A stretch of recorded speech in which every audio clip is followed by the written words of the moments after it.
If you were able to walk into a room, confident that you would be well received, seen, heard, and appreciated by others, and all it took was a few changes in how you navigate your everyday relationships, would you be willing to make those changes? It is possible to be both fully authentic and to experience the best relationships of your life. Now, here is the host of Navigating Complicated Relationships with behavior expert Michaela Gaffen.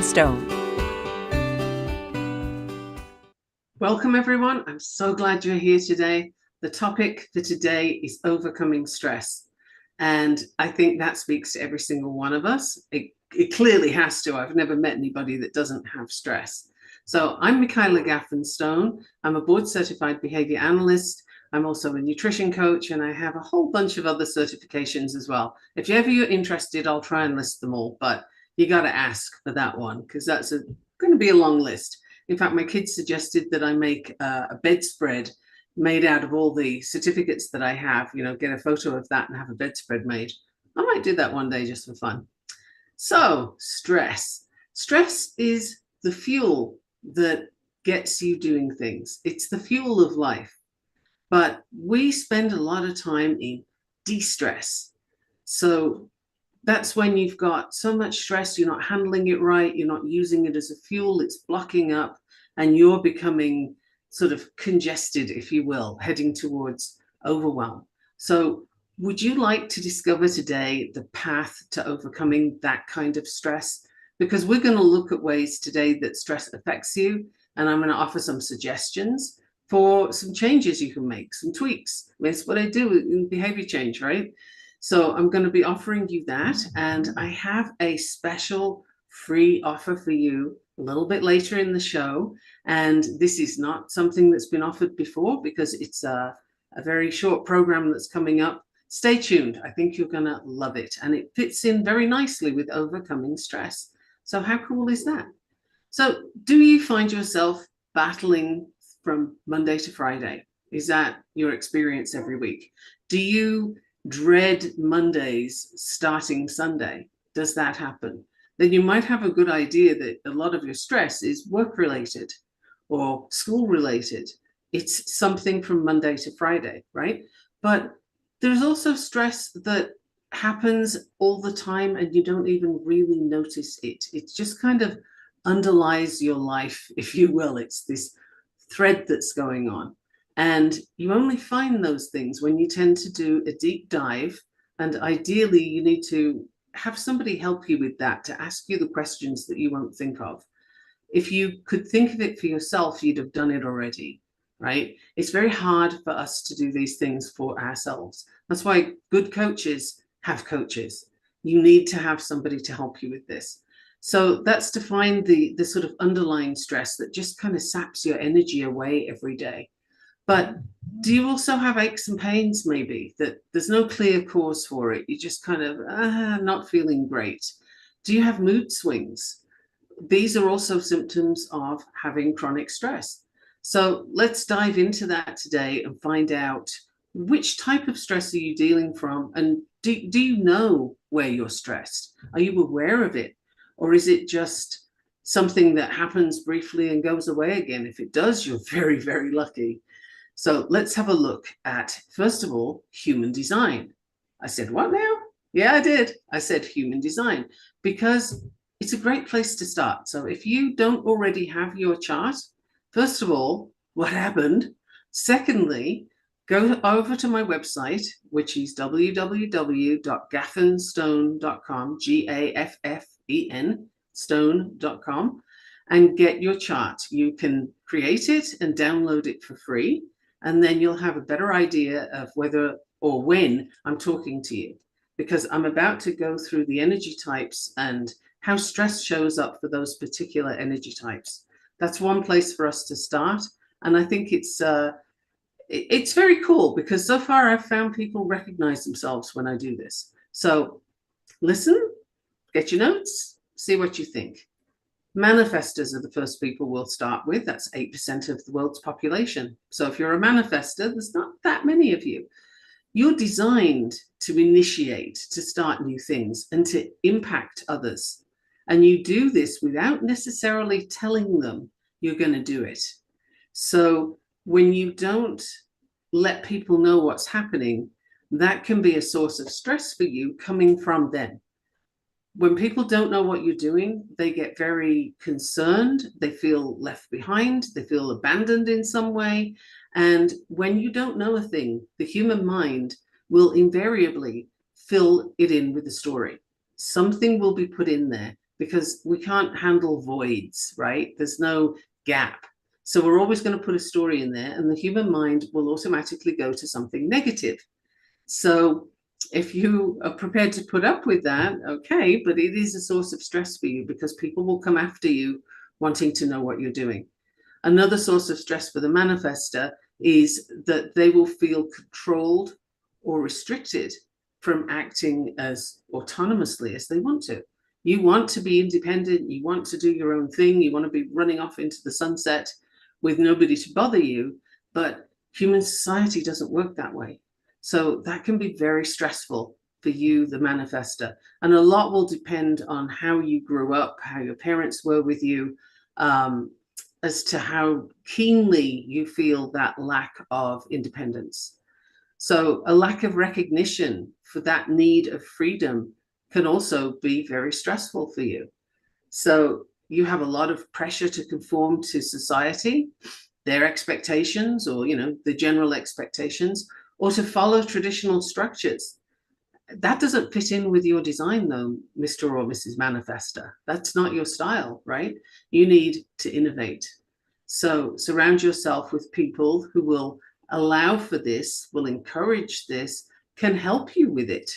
You need people around you that can work with you as a team. You're the visionary. Where are your managers? That's the question for a manifester. And that's where lots of stress can come in, is if you're trying to be a manager when actually you're a visionary, you're in the wrong place. So that's human design for manifestors. Now, generators.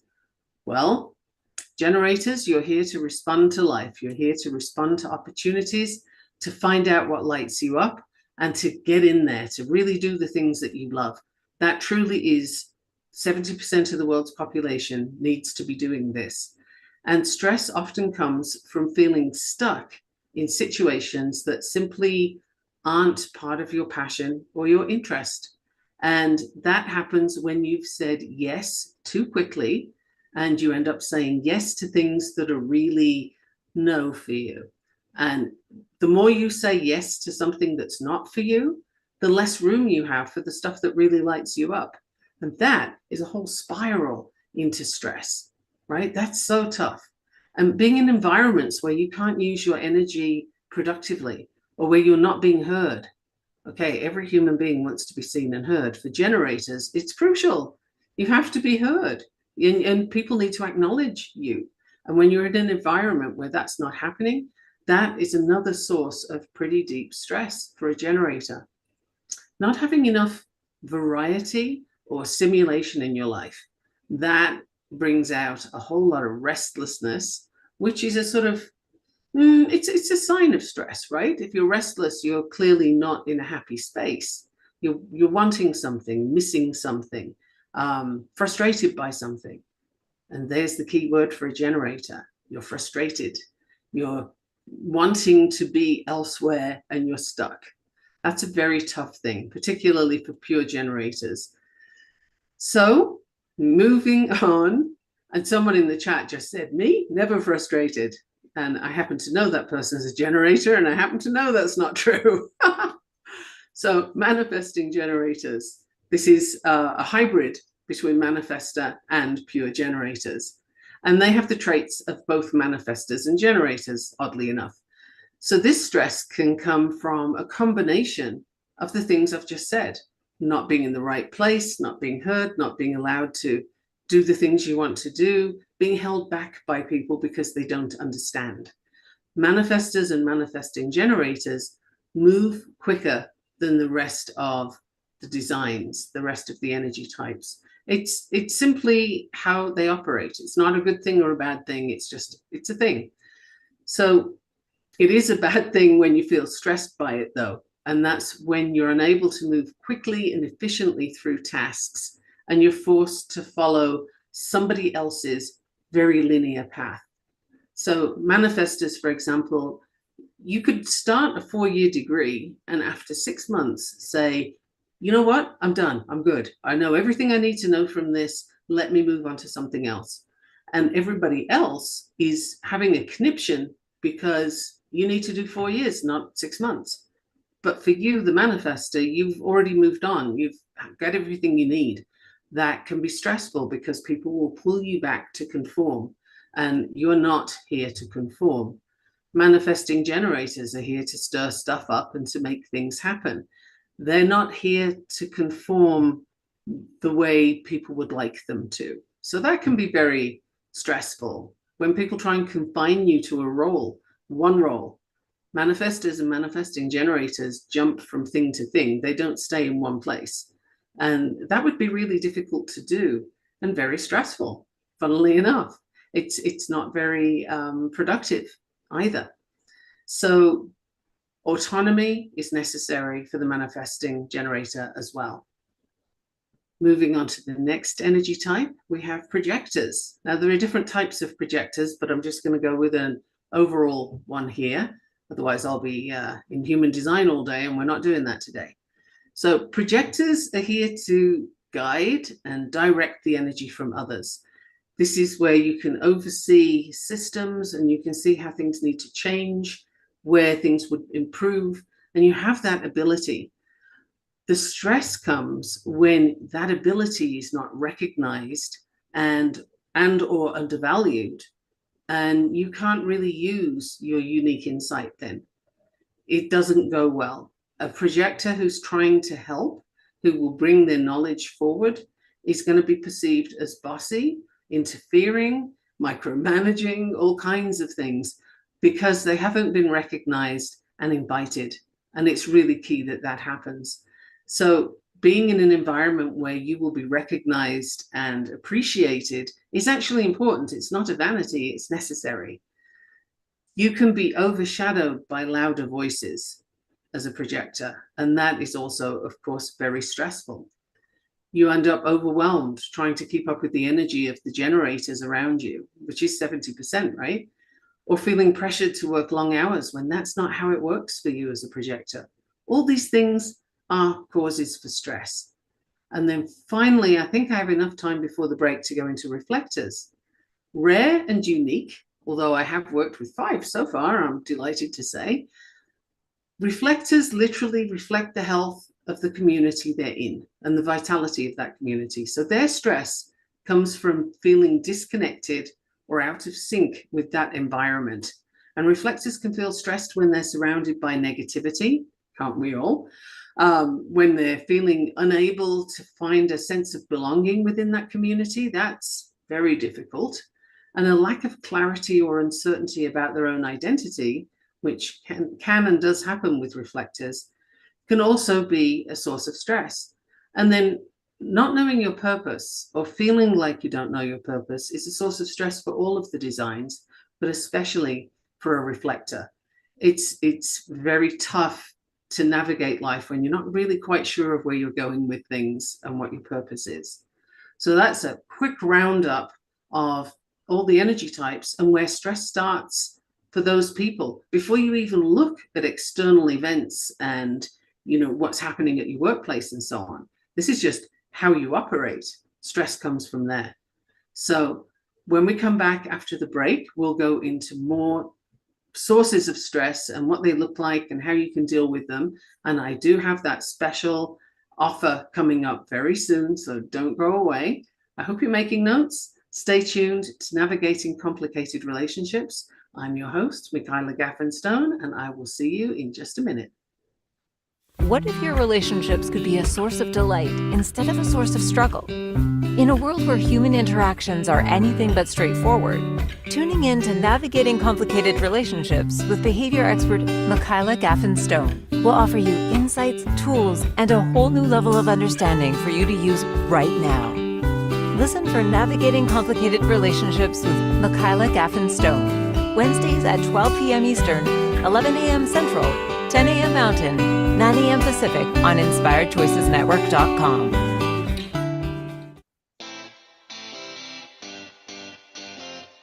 Are you a subject matter expert? Are you here to share your expertise with an audience waiting to hear from you in only the way you can deliver? Are you ready to have your voice amplified across the airwaves? Inspired Choices Network has a global radio platform streaming to millions of people across the world. Professionally produced and supported by an accomplished team every step of the way, you can broadcast from anywhere in the world, knowing your voice matters, and we ensure it is delivered with ease and efficiency. Eager to hear your message, the world awaits. Contact us today to become an Inspired Choices Network radio host. Email become a host at inspiredchoicesnetwork.com. This is Navigating Complicated Relationships with Michaela Gaffen Stone. To participate in the program, join the live studio audience in our chat room at inspiredchoicesnetwork.com. You can also send an email to mickey@gaffenstone.com. Now back to the program.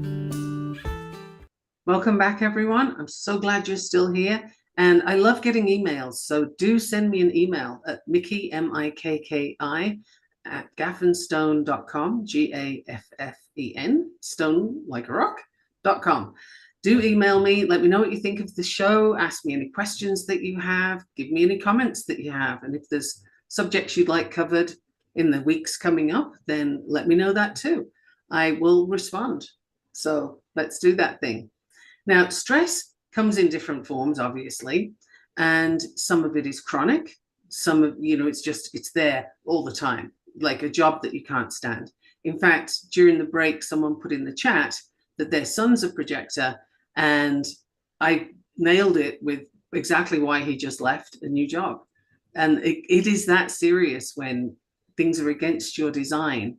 You're kind of trying to push a door open that needs to be pulled. It just isn't going to work. And sometimes you have to get out of there. Sometimes you can do the job a little differently. Depends on the stress levels, quite often, right? So there's one client there's one client who is doing a program with me right now on learning about emotional eating and how things are sort of set up for her. Like, she didn't know that she had emotional eating when we started this program. It was all about nutrition. And she's a doctor and she works nights. So this doctor typically sort of gets access to food in the staff cafeteria, but isn't very keen on what's there quite often. And then she had a realization when she started taking her food in with her to work that she'd got this stress about the food that she would have access to and whether it would be gone by the time she could get there, and whether the good stuff would be gone, whether there was, she just stressed over whether she was going to get food or not. Now, the interesting thing is, this is someone who can fast without any problems. She can do a fast. So what's the issue with the food not being there? Well, I'm not going to go into the whole subject because it's her story, but suffice it to say for now that she discovered a significant emotional connection to going without food. And that was enlightening to her. She had no idea that this was operating all the time for her. She just decided when to eat from that space. That was an incredible understanding and a place where behavior change can come in. You can start doing different things and relieve that particular stress. So that was a chronic stress that we uncovered. And it can take years to find those things, or it can take a few moments. It depends on who you're talking to, right? So let's identify some of those stress triggers. Is it your home environment? Is somebody in your home being disruptive or difficult to live with? Is it your work environment? Is it things on the world stage? Any of those things can cause huge stress, and it's ongoing. If it's things that are happening out in the world, can you protect yourself from that in some way? Like, full disclosure here, I haven't watched the news since 2016 and have no intention of doing so because it's such a negative source of misinformation. And I don't care which channel you watch, they're all doing it. This is media and manipulating people in an unscrupulous way and causing all kinds of problems where they could be a source for good and they're not. So they're a source of stress for me. I don't watch them. I've taken that out of my environment, if you will. And boy, I'm a lot better off for it. So is that something you need to do? Are you hooked into the news? Are you watching every dire story that they can give you? Because I can tell you from having experienced a situation where news cameras were there, I was in the situation, and then I saw it later on television, and what they showed was not an accurate representation. They made the situation look much bigger than it was. I was there and I saw that, and I don't think it's an isolated incident. So maybe you want to rethink that, for example. But from work deadlines to family conflicts, there are stressors all over the place.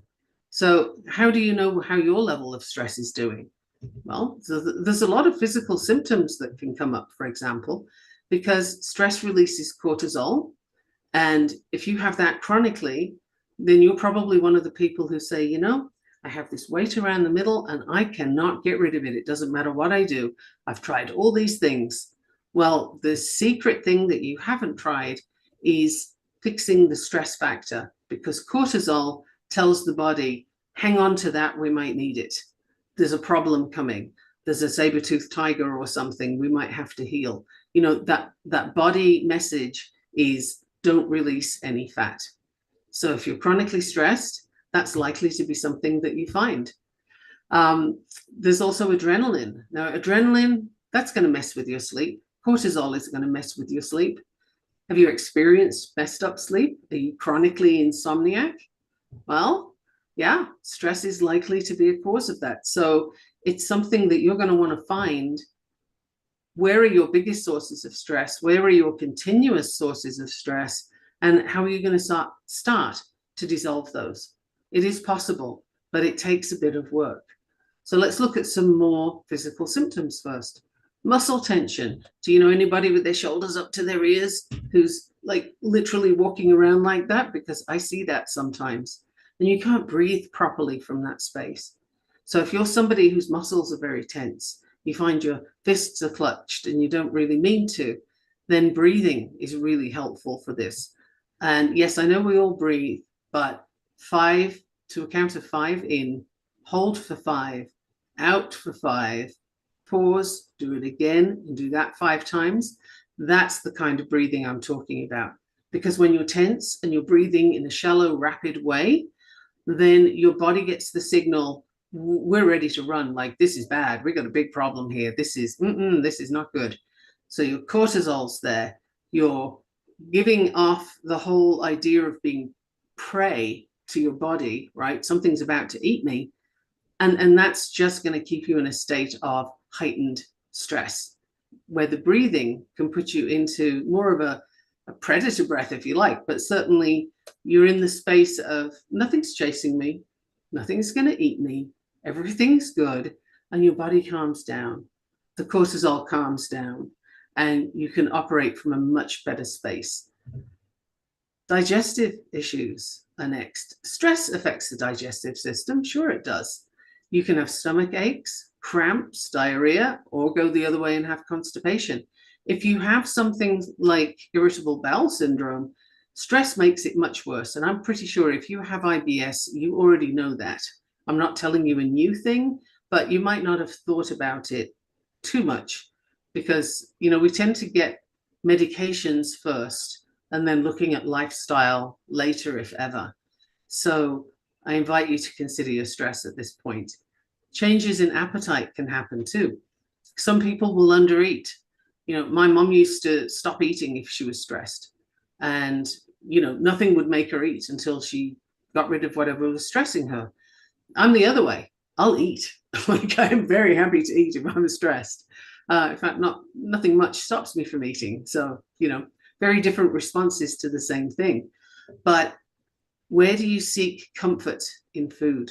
Because that is the case for pretty much everybody who was ever a kid that scraped their knee, right? Because when you're little, you're running along, you fall over, scrape your knee. Your parents don't want to see you upset. They don't want to see you hurting. So they give you an ice cream or a cookie or something. There, don't cry. Here, have this. You'll feel better. And you learn from very early on that things that are given as a treat, things that are given as a reward, are generally full of sugar and fat, and they're edible, fairly obviously. And this is something you now associate with comfort and with love. So later in life, you're upset about something. I just need a tub of Ben and Jerry's.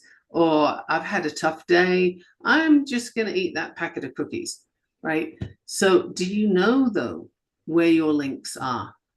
A client of mine who is from Europe but lives in California was talking to me one day about the pastries that she really enjoys. And she said, I don't like the American pastries, they're too sweet. But I found a place where I can get European pastries and they're just right. I said, oh, that's interesting. When do you typically go for those? And she said, well, they remind me of home. So, I like to eat them to remind me of home. And then we dove a little deeper, and the connection was when she missed home, she would eat the pastries. And that would be her connection. But you know how long that lasts? That as long as the pastry. But picking up the phone and calling home, ET, will absolutely fix what ails you, because the food wasn't the problem. Missing the people at home was the problem, right? Mm-hmm. So we often eat our feelings, and it cannot work because it's not what's the problem. It's not a need for a pastry. It's a need for the connection. So I've already mentioned sleep disturbances, but you can also have fatigue during the day and irritability. Would that be you? Maybe. Anyway, some people don't handle chronic lack of sleep very well, do they? So there's different things you can do for your sleep. And we can get into that later if there's time, but about turning off things with blue light, computer screens and so on, read a book, don't watch TV when you go to bed, that kind of thing. Prolonged stress can also lead to heart problems, which, if you think about it, you're making the heart work as though it's having to run from a saber-toothed tiger. So yeah, it gets kind of tired. It gets worn out. And that is an issue. Your blood pressure can be triggered by stress. It's the body's fight or flight response. So all of those things lead to a less healthy you, a less energetic you, and someone who's less able to cope with stress. Funnily enough, it becomes a circle. If you're stressed out and you're not handling any of these, you're not looking at how to offload them, then, and I don't mean from a place of, yeah, well, that's easy for you to say, but I can't do anything. If you start off with, I can't do anything, then you're right, you're stuck. There's nothing you can do because you don't think there is. But if you're open to finding ways to offload that stress and curious about what it would be like not to feel that way, then yes, that's something you can work on. And of course, I'm going to suggest that you have a coach like me to work with you, because I can help you with this. This is my jam, right? So think about the options and how you would like to offload the stress that you can. Some stress is necessary for life. Distress is not. It tends to shorten it. So we're going to go to a break very shortly. And when we come back, I'm going to let you know about that special offer that I keep mentioning. It's free, so don't worry about cost. And it'll take a chunk of time on 2 days for you to get some incredible value from a really powerful individual. I will tell you about this after the break. So make your notes. Find me on Facebook, LinkedIn, Instagram. Just look up Michaela Gaffen Stone, and there I am. You can get your chart on my website if you haven't already, and Tut and Tisk if you haven't. But the website is gaffenstone.com. And I will see you very shortly after the break. Don't go away. What if your relationships could be a source of delight instead of a source of struggle? In a world where human interactions are anything but straightforward, tuning in to Navigating Complicated Relationships with behavior expert Michaela Gaffen Stone will offer you insights, tools, and a whole new level of understanding for you to use right now. Listen for Navigating Complicated Relationships with Michaela Gaffen Stone, Wednesdays at 12 p.m. Eastern, 11 a.m. Central, 10 a.m. Mountain, 9 a.m. Pacific on InspiredChoicesNetwork.com.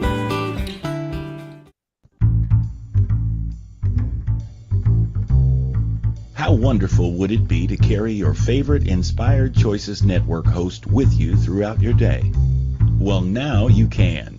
Inspired Choices Network now has its very own mobile app.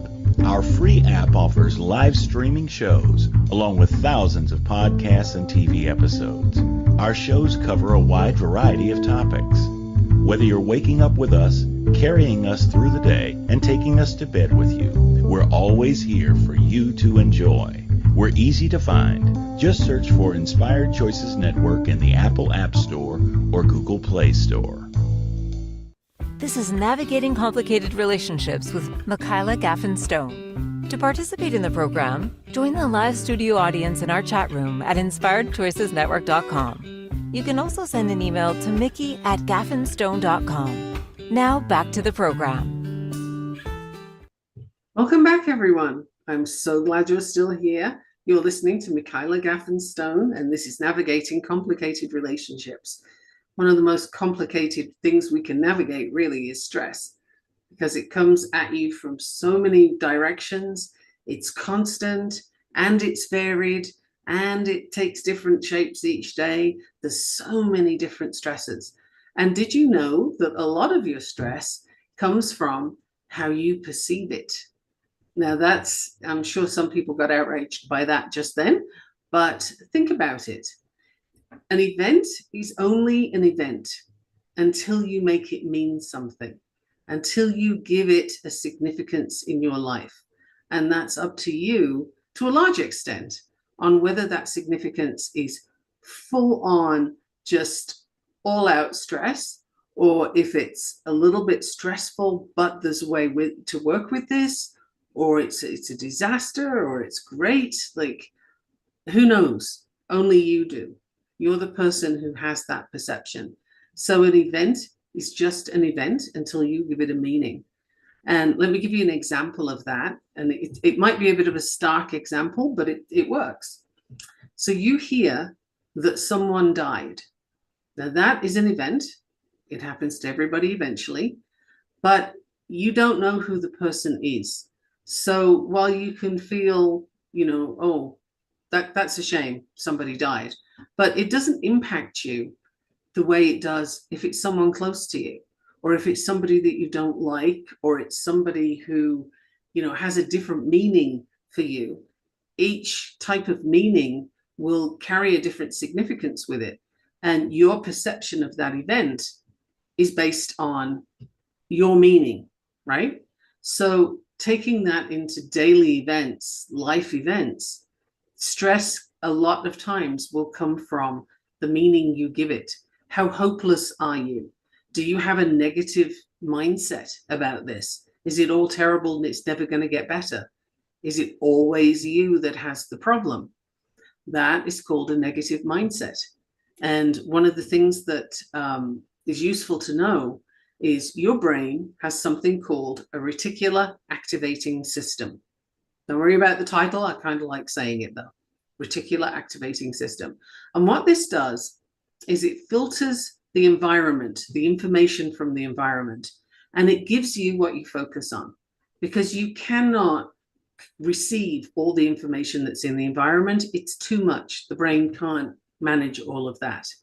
So it selects the things you focus on, which is why if you've bought a red car, when you go out in your red car, suddenly the world and his dog is driving a red car, right? They're everywhere. They're parked everywhere. You're tripping over them pretty much, because your brain has said, oh, hey, you like red cars. Here you go. And it gives you more. So if you're focusing on things with a negative outlook, this is terrible, all the bad things happen to me, nothing's good, etc., etc., the reticular activating system does not judge this. It doesn't weigh it up and make a decision. It's a simple response of, okay, here you go. And it gives you more to focus on that's negative. The other thing that part of the brain does is it triggers behaviors that you already have in your repertoire. It's nothing new, but it'll trigger the behavior that gets you more of what you're focusing on.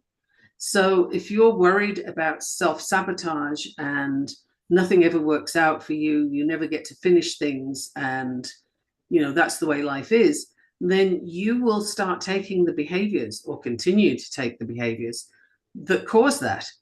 You will do the things to make that happen. And that's exactly how your focus works. You've heard of law of the attraction. Well, this is a way to explain it to you from your brain's perspective, right? This is how your brain is helping you to navigate. And a lot of your behaviors are automatic. It's in the subconscious. If you had to make a decision, like I move my hands when I talk, if I had to make a decision every time I wanted to move a hand, I wouldn't be able to do other things. You have to be able to run a whole lot of programs on automatic, and your subconscious, including your reticular activating system, are going to kick in and say, don't worry, we've got you. We'll keep getting you the results you've always had. We'll keep doing the same things. This is fine. We'll do that. And that's what happens. So what am I going to suggest? Cultivating a positive mindset. Focus on finding optimism, creating optimism, and gratitude. And by gratitude, I mean, what are you delighted with when you wake up in the morning? Demo Casanova, who is a Grammy award-winning producer, I was listening to him give a talk once, and he said, every morning I start with gratitude. I look up at the ceiling and I say, well, it ain't dirt. That's his idea of optimism. Well, that's cool. He's not wrong. It's good, right? You're alive. So what would that look like for you? Can you find 5 things around you right now that you're really thrilled are in your life, or that you have access to, or that you're able to do? Do you appreciate your mobility if you have full mobility? Do you appreciate your ability to do things that other people maybe can't? What is it for you? Start thinking about that. Make yourself a nice long list. You can never have that list too long. And then reframe negative thoughts into positive ones. Like, instead of this always happens to me, it could be, I'm really curious. I see this a lot. I wonder what can I learn from this? What is the good stuff in here? Because, life is not smooth for any of us.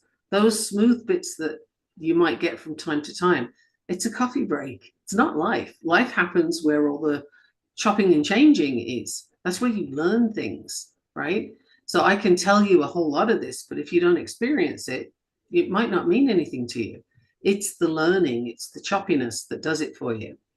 So can you find silver linings? I don't really mean to be a Pollyanna, but, can you find what the good thing is about that? Because events are seldom all negative.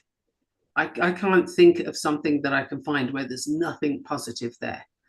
And if you are really stuck with your negative mindset, I'm going to say find some Mr. Rogers' Neighborhood and watch a few episodes of that, because that man embodied finding the positive in everything. He really, really, truly did. So I did mention that I have this offer for you that I want to extend to you. I have a mentor by the name of Niurka, Niurka. Niurka. And she's an incredible human being. She was working with Tony Robbins when she was just 19, took on Wall Street, all kinds of things. And this woman is motivating to the nth degree. I love to spend time in her environment, and I find she's very uplifting. Now, she has given me the opportunity to pass to you, listeners, a free registration with an option to upgrade, yes, but there is a free registration for 2 days of Ask and Receive. And what this means is asking important, very clear questions so that you get the answer you're looking for and you get to move forward. Now, I've tested this and it works. Again, it's to do with using the subconscious, because if you could consciously make things change, if you could consciously come up with new answers, then you wouldn't be asking the question now. You wouldn't have the situation now. You'd already have your answer. So the answer needs to come from the subconscious. And Niurka is a master at tapping into that and showing you how to do it. So if you're interested in Ask and Receive, then just send me a quick message on Facebook, Ask and Receive, and I will send you the link so that you can have free access to that. If you choose to upgrade, which means you have longer sessions and you get to keep the recordings, it's $97. But if you've not experienced Nyurka yet, I heartily recommend that you try this. And I'll see you there because I'm going to be there. So that's the freebie for you. And once again, I'll spell her name, Niurka, Nyurka, and contact me on Facebook. Just send me a comment saying that you want to ask and receive, or message me, and you can have that. Okay. So yay. It's a really cool gift. I assure you, I'm psyched to be able to offer this to you. So let's get back to other things you can do with stress, how you can manage it. Well, managing your expectations is a really good way to reduce a whole lot of stress. If you are someone who puts your expectations onto other people, like you want them to do a certain thing by a certain time in a certain way, you're looking for perfection. And it often is a perfectionist that will do this. They do it to themselves, but they also do it to other people. Well, you kind of lost it when you went to the other people, because you cannot control what somebody else does. You may have the best answer in the world to their problem, but you cannot make them use it. And you cannot make them do things the way you want them done. It's simply not possible. And it's very, very stressful for you and for them. So realizing that that is simply a role you need to give a seat to somewhere else, tell it to sit down and not bother you, because you cannot organize somebody else to that degree. You cannot make them do things. And the same thing goes if you're somebody who gives advice.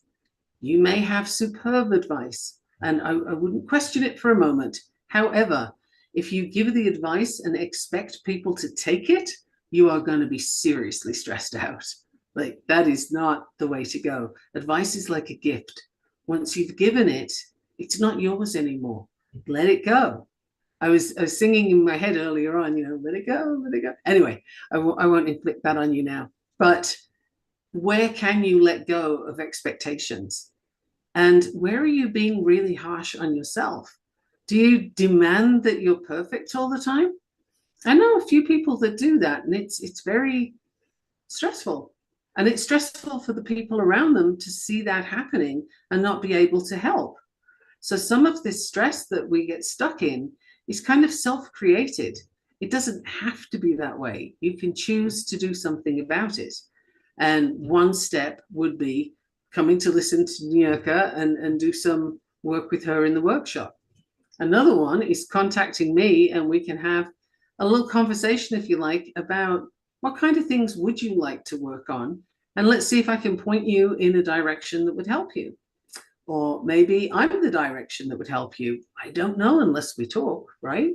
This is not a pressure thing. This is just, how can we relieve your stress? How can we make it so that you can function at a more optimal level every day, rather than fighting through the stress just to get things done? That is such a tough way to start your day. If you are looking at stress before you even move, and then you have a coffee, which is a stimulant, and that's going to get your heart rate going, and you're arriving stressed, and then you get this blood sugar crash and you need more coffee or donuts or something to up the sugar. Your body is in a state of stress from the coffee and the sugar too. So there's so many things that once you start unraveling some pieces of stress, other ones are much easier to find and to let go of.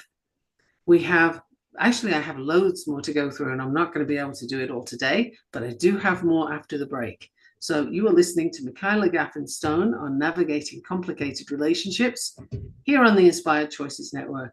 Don't go away. I'll be back in just a minute. What if your relationships could be a source of delight instead of a source of struggle? In a world where human interactions are anything but straightforward, tuning in to Navigating Complicated Relationships with behavior expert Michaela Gaffen Stone will offer you insights, tools, and a whole new level of understanding for you to use right now. Listen for Navigating Complicated Relationships with Michaela Gaffen Stone, Wednesdays at 12 p.m. Eastern, 11 a.m. Central, 10 a.m. Mountain, 9 a.m. Pacific on InspiredChoicesNetwork.com.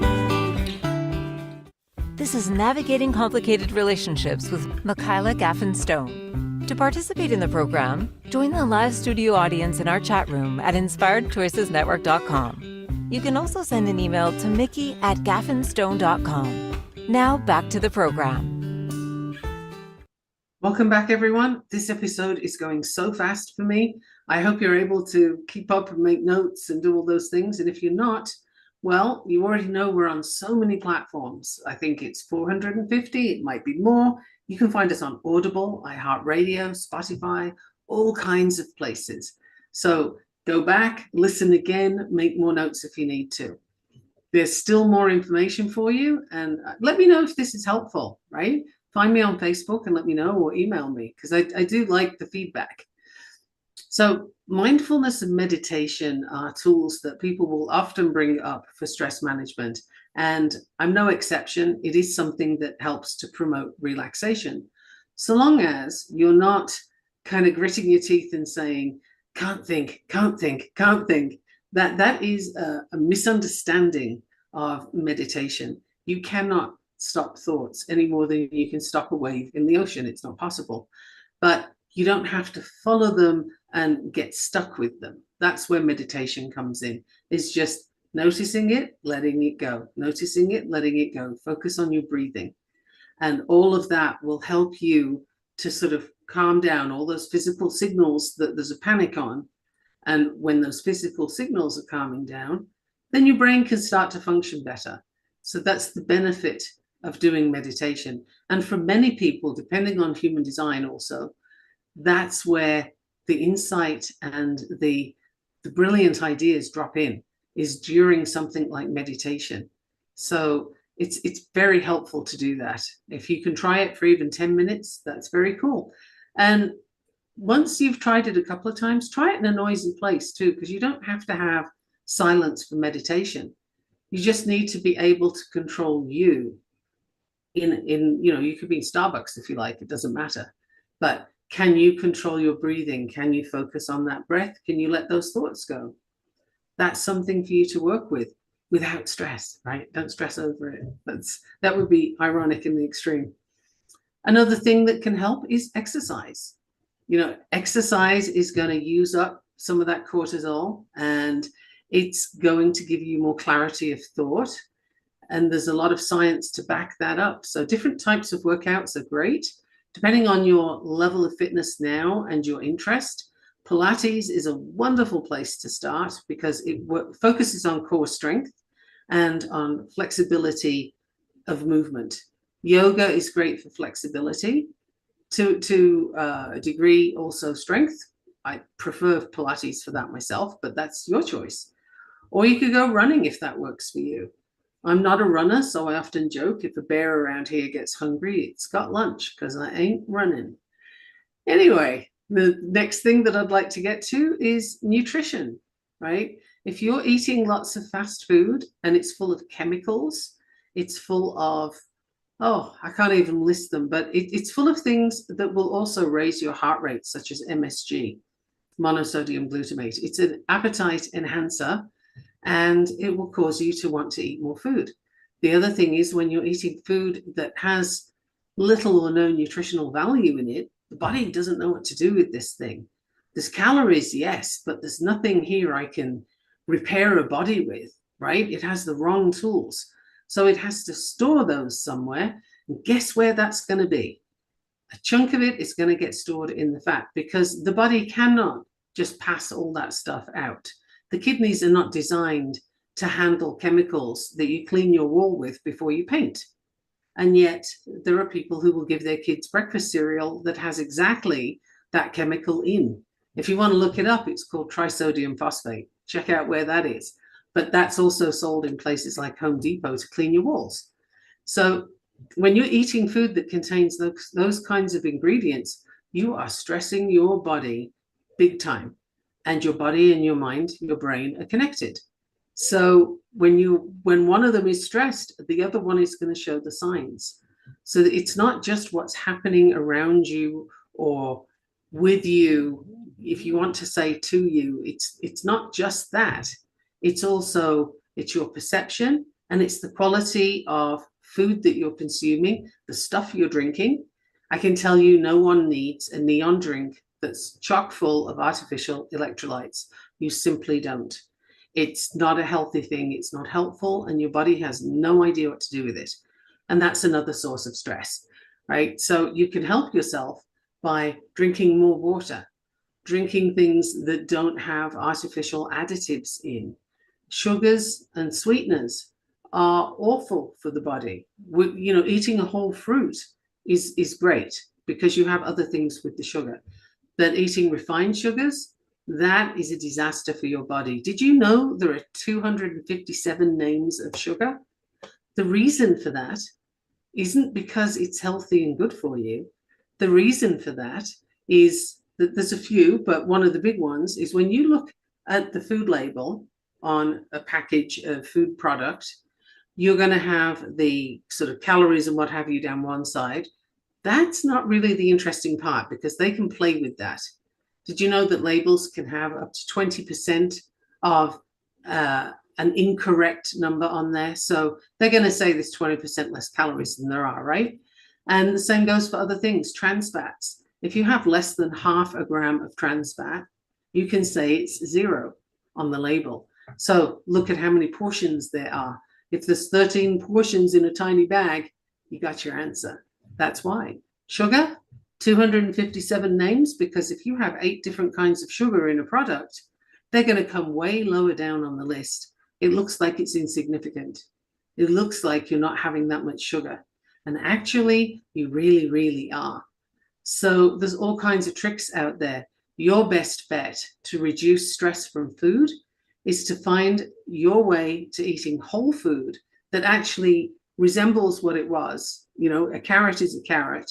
Meat comes from an animal. It's not 3D printed. It's not artificial fake stuff. It comes from an animal that hopefully was pasture raised, right? If you have a farm nearby, check them. Because when you're eating meat that's full of stress hormones, guess what you're getting? They're stress hormones. And you're also getting the whole result of a sick animal if you have something that's been raised in the mass-produced way. So all of these things and more can cause stress. I invite you to have a look at where can you make some changes? Where would you like to make some changes to reduce that stress? Can you offload some things that are on your to-do list? Can you just cross them off and say, never mind, I'm just not interested? Can you pick just between 1 and 3 things per day to focus on and not more? And give yourself big kudos when you get them. Your brain wants that dopamine hit of, yes, I did it. It doesn't need the stress of cortisol and adrenaline. So I hope I've given you some ideas for today. Remember, there's sleep, there's food, there's what you're drinking, there's how you think about things, there's the people that you're surrounded by, there's the physical environment. Is it cluttered? Is it attractive? Is it stressful because you have an inbox that's 3 feet high? Do people have those now? I guess it would be the inbox in your email list, right? What's your number for that? I happen to know somebody who's very keen on getting rid of all the emails as soon as possible. And then I know others, I might be one of them, who has a lot of emails in there. So is that a source of stress for you, or does it not bother you? Evaluate. Look at all the different areas of your life and see what's the easiest thing you can offload. I invite you to go do that as soon as possible. Meanwhile, email me, find me on Facebook, LinkedIn, or Instagram, and I am very responsive. I'm happy to come talk to you. Let me know what worked, what was interesting, what was new, and what you'd like to try. Meantime, I will see you next week. Thank you so much for listening. Thank you for listening to the Navigating Complicated Relationships show. Michaela returns Wednesdays at 12 p.m. Eastern, 11 a.m. Central, 10 a.m. Mountain, 9 a.m. Pacific on InspiredChoicesNetwork.com. Until then, remember, every relationship is a journey, and with the right tools, you can create stronger, more fulfilling connections.